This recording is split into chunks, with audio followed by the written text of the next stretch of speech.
आज की कहानी सास की हत्या पार्ट 2। इसके बाद किसी बात को लेकर सीता का उसके प्रेमी से विवाद हुआ होगा। इसी के चलते उस व्यक्ति ने सीता की हत्या कर दी होगी। लेकिन 55 साल की सीता का प्रेम पुलिस के गले नहीं उतर रहा था। फिर भी टीआई ने पुष्टि के लिए गांव में सीता के चाल चलन की जानकारी जुटानी शुरू की।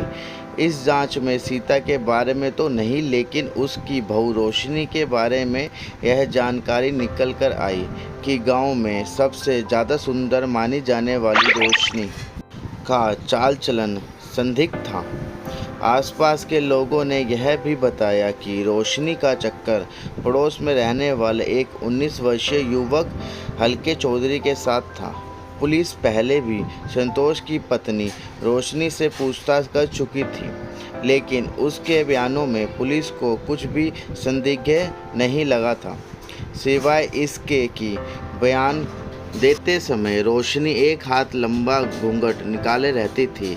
इससे टीआई को लगा कि हो सकता है रोशनी अपने चेहरे के भाव छिपाने के लिए घूंघट का सहारा लेती हो। इसलिए उसके बारे में नई जानकारी मिलने के बाद टीआई शुक्ला ने एक महिला पुलिसकर्मी को रोशनी से पूछताछ करने को कहा।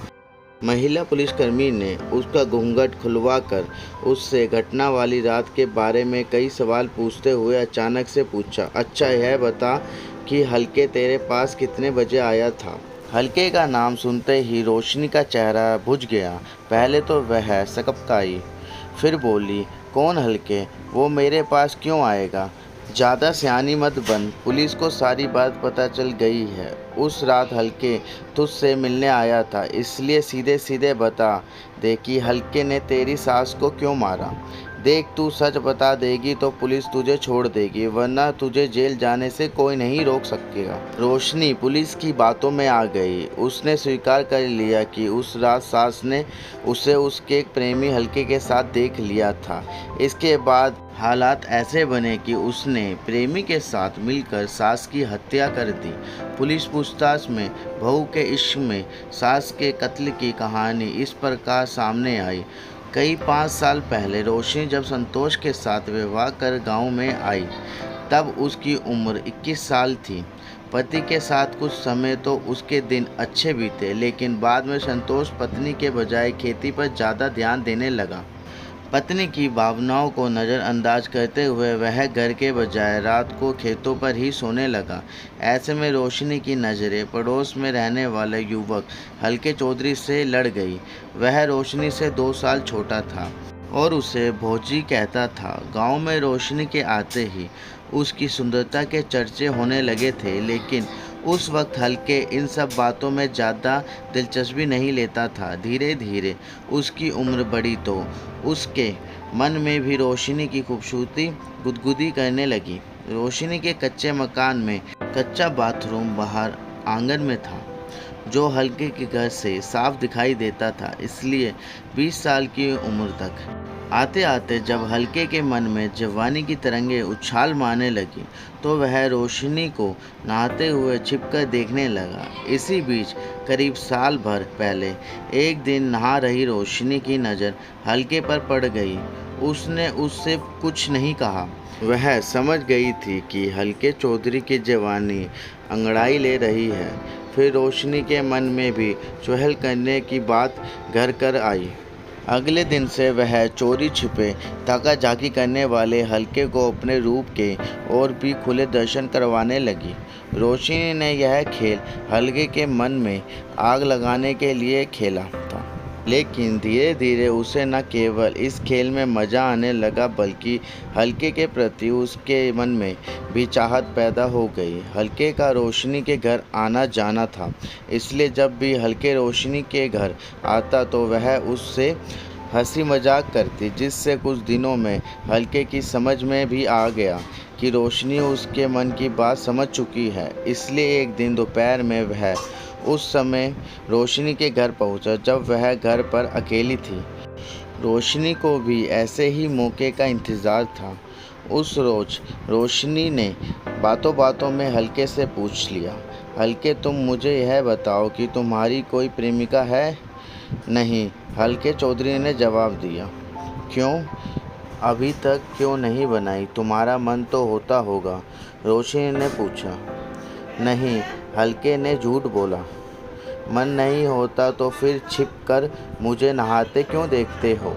मैं तो समझी थी कि मेरा देवर कई लड़कियों से दोस्ती कर चुका होगा, इसलिए अब मेरे साथ दोस्ती करना चाहता है। रोशनी मुस्कुराते हुए बोली, वो तो इसलिए कि आप अच्छी लगती हो। कभी मेरी सुंदरता को पास से देखने का मन नहीं करता तुम्हारा? रोशनी ने पूछा।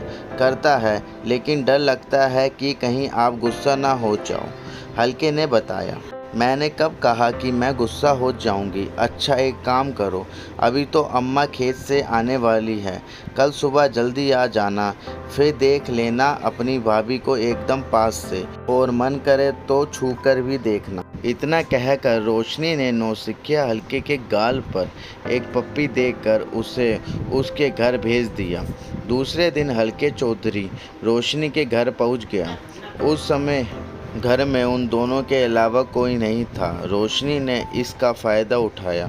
उसने हल्के को काम कला का ऐसा पाठ पढ़ाया कि वह उसका मुरीद बन गया। इसके बाद तो दोनों के बीच आए दिन वासना का खेल खेला जाने लगा। रोशनी को कम उम्र का प्रेमी मिला तो वह उसे बढ़ चढ़ कर वासना का खेल सिखाने लगी, जिसके चलते हल्के उसका ऐसा दीवाना हुआ कि हर दिन रोशनी के साथ अकेले में मिलने का प्यार करने की जिद करने लगा। लेकिन यह रोज़ रोज़ कैसे संभव हो पाता, इसलिए रोशनी ने एक रास्ता निकाला। रात को जब उसका पति और ससुर खेत की रखवाली करने चले जाते तो सास के सो जाने के बाद आधी रात में वह अपने प्रेमी हल्के को कमरे में बुला लेती और फिर पूरी रात उसके संग अय्याशी करने के बाद सुबह होने से पहले वापस भेज देती। 8 जनवरी 2020 की रात को भी यही हुआ।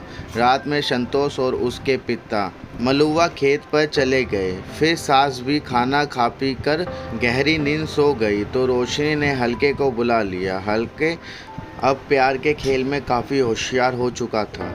वह अपने मोबाइल पर अश्लील फिल्में लगाकर रोशनी को मनाने लगा, लेकिन रोशनी तैयार नहीं हो रही थी।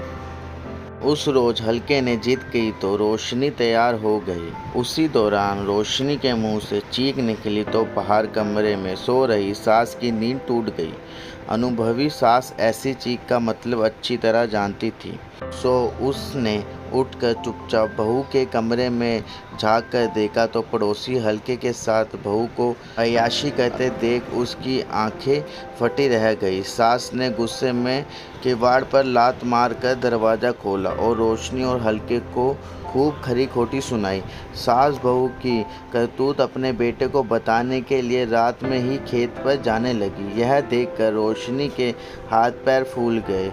उसने पास पड़ी कुल्हाड़ी उठाकर हल्के के हाथ में पकड़ाते हुए कहा कि वह सास की कहानी ख़त्म कर दे, वरना उनके प्यार की कहानी ख़त्म हो जाएगी।